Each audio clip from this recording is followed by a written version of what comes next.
A former tennis pro is on a mission to grow the game and making sure no player gets left behind. Plus, the Professional Women's Hockey League is expanding, what we know so far.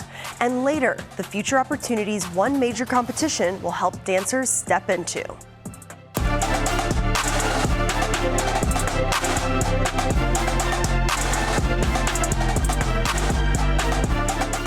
Thanks for joining us. I'm Marielle Mohs. Here at WCCO, we are celebrating the highlights of female athletes in this new digital segment called Women in Sports.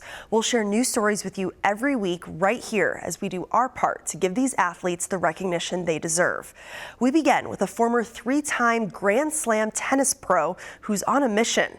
I traveled to Minnetonka to speak with this former pro who's working on making the sport more accessible to all players. My dad tells me a story that the first time he took me on the court, all he remembers is that I laughed the whole time. So I must have truly enjoyed it. Forehand first. Flash forward 38 years later, and Felicia Rascator is still bringing that joy to the courts as the tennis manager at Williston Fitness Center in Minnetonka. I'm living the dream. I should say that more often. Part of that dream is growing the game. Felicia created the first wheelchair tennis club in the Twin Cities this past summer. If I see a niche or a vacancy that something could be added, let's see if we can do it. I am never happier than when I'm out on the tennis court. It's giving Kate Aquila an opportunity to relearn something she loves. I have been playing tennis since I was a little kid, but I came to wheelchair tennis after my spinal cord injury, and so kind of revisiting the game in a different way. There you go, Susan. All aspects of it have been transformative for me in my life at this time. And it's giving Susan Banal a chance to rediscover. It's taught me that I still have that competitive nature, athleticism.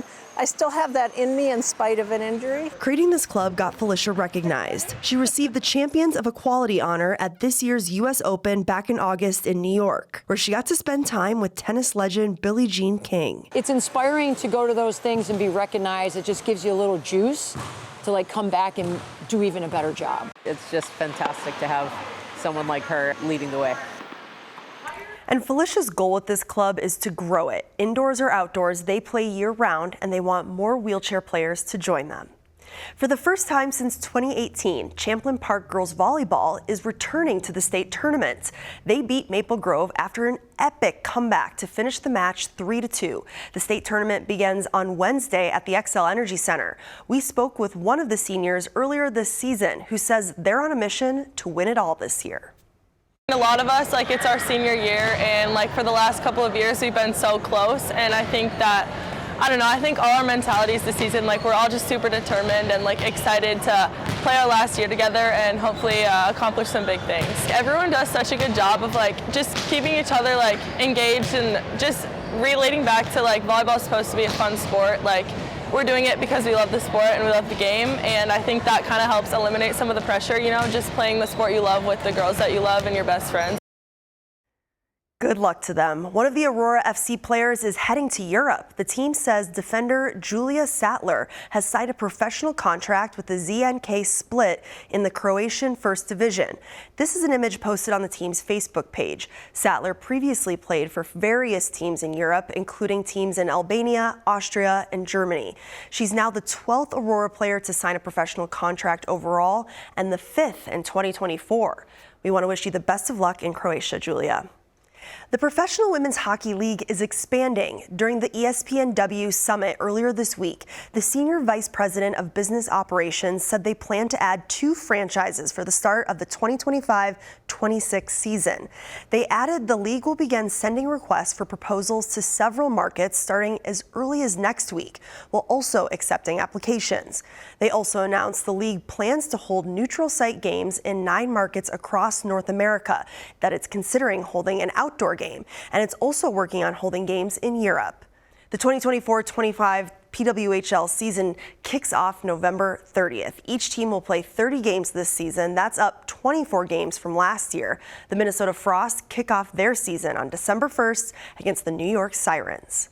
Meanwhile, there will soon be a women's professional baseball league. It's expected to launch in 2026 and feature 6 teams primarily based in the Northeast. No word yet on specific cities, but it will mark the first active professional women's baseball league in the country. Girls are playing baseball already. We told you about the Twins organization's effort to get these girls in the game by putting on a girls' baseball camp every summer. On an international level, the U.S. has won 2 Women's Baseball World Cups and most recently finished as the runners-up in the 2024 event. Here's a quick roundup of several Gopher teams this weekend. The women's hockey team heads to northern Minnesota this weekend to face Bemidji State. The Gophers are currently ranked 3rd in the USA Today USA Hockey Magazine Women's College Hockey Poll. The women's volleyball team is in Michigan, and they're facing Michigan State and the University of Michigan.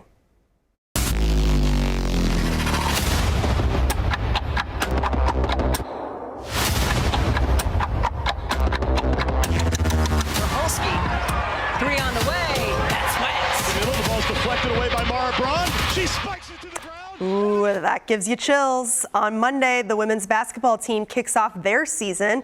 They posted this video on their Instagram account, and as they count down their game against Central Connecticut State. Junior guard Mara Braun was named to the watch list for the Shooting Guard of the Year award. The watch list consists of 20 candidates from across the country who are selected by a national committee. Braun was named All Big Ten honorable mention last season, despite playing only 20 games due to an injury.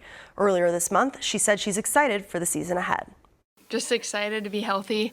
I think that's the main thing, and just going out there and being able to compete, knowing that I'm full strength. That's something that I've been trying to give myself more grace for when things aren't coming as easily as I wanted them to, just knowing that honestly I haven't played a healthy game since, January, around that time. So just giving myself grace and just continuing to learn each day.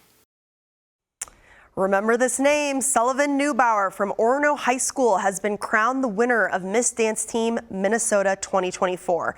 An impressive accomplishment, to say the least. Congratulations, Sully.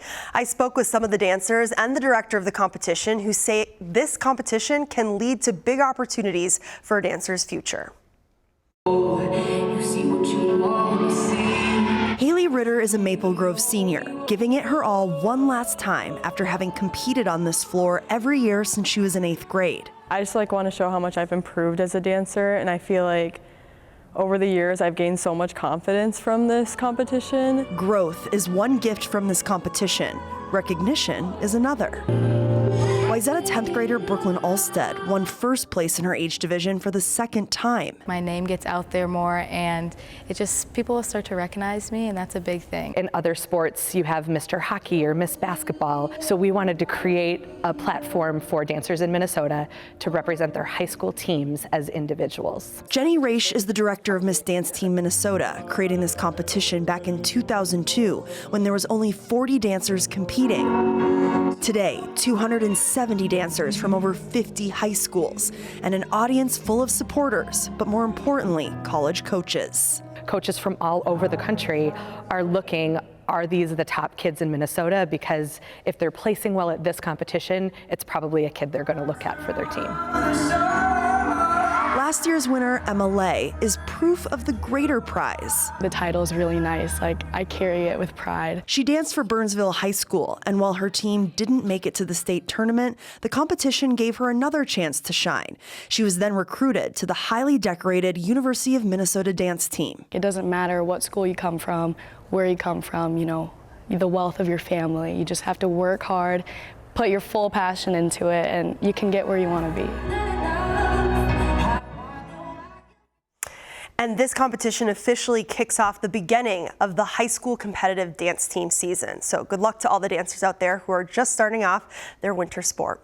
Thanks for watching this week's Women in Sports. We'll be back with more great stories next week. I'm Marielle Mohs.